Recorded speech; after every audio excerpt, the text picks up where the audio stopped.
Wow. I don't even know what to say. All right, so let's recap this game somehow, and I'll give you my reaction because I'm sorry. My first reaction to this Iowa Nebraska game and this Iowa Nebraska result was, man, Big Red Nation, I bet you are happy this one is over. There was a while in that game where I'm like, oh, this is it. This is where they turn the corner. Maybe it was the quarterback. Maybe Logan Smothers is the spark that this team needed. And I loved how Nebraska came out in this football game. Running option. I said it in the preview video. The speed, quickness, and elusiveness of Logan Smothers plays directly into Nebraska and what they want to do if they want to run the option. I've always believed Nebraska was at their best offensively this season when they're spreading everybody out running option because it kind of neutralizes their offensive line, which has been a weak point. It allows their athletes to get in space and get downfield. This was different. Okay, it's still a one-score loss for Nebraska. Sure. It's still going to go down as another one in the Scott Frost era. But a lot of times when they have these one-score losses, they're playing catch-up. They're playing from behind. This was not the case. This was a collapse of epic proportions.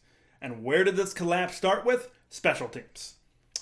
Someone put the stat out on Twitter. I'll have to get it back somehow, and maybe I'll tweet it out or something. I don't know.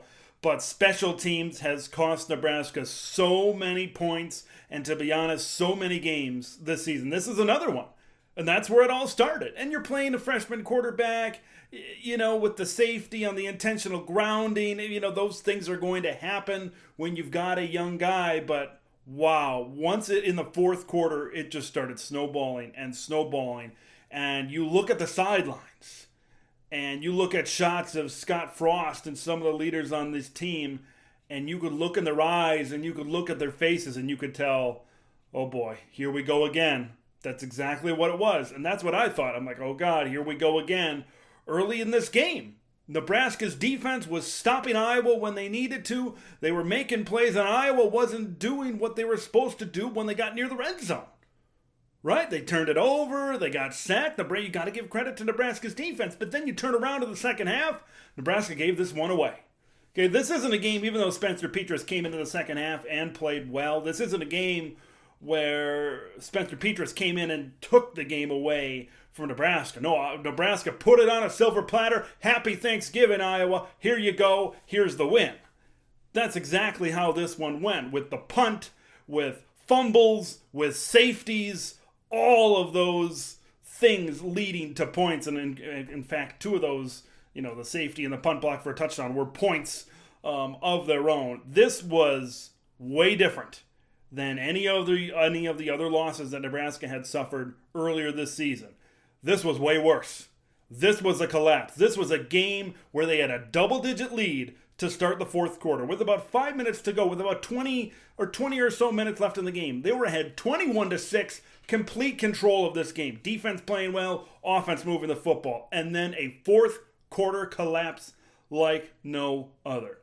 For those of you, maybe myself included, that supported Scott Frost, that supported the decision that Trev Alberts made, this is going to bring you down a few pegs going into the offseason. This was a game where if they win it, maybe it was like Minnesota back in 2018 when they beat Wisconsin, after Wisconsin beat them all those consecutive years, and then it flipped, as PJ Fleck said. But this was not that type of game. It ended up not being that type of game. For the Iowa Hawkeyes, hey, you're 10-2. You squeak by with a game. You squeak by with a win when you should have lost. Okay, it's a great season for the Iowa Hawkeyes. I think they're going to come up short of a New Year's Six bowl. They appear to be in the citrus outback territory, so to speak. But this game is way more about Nebraska than it is Iowa. Okay, this season was horrendous. All those one-score losses, and it ends on a tremendously low note for this Nebraska team. Is Logan Smothers the guy? Did he prove enough? I think he proved enough to be in the conversation. He didn't prove enough to go into the offseason and say, yeah, Logan's our guy. I still think Nebraska is going to look to the transfer portal. I still think Adrian Martinez is still an option. But Scott Frost is still the coach. There's a lot of Nebraska fans out there saying, As long as we got him, we're going to find ways to lose.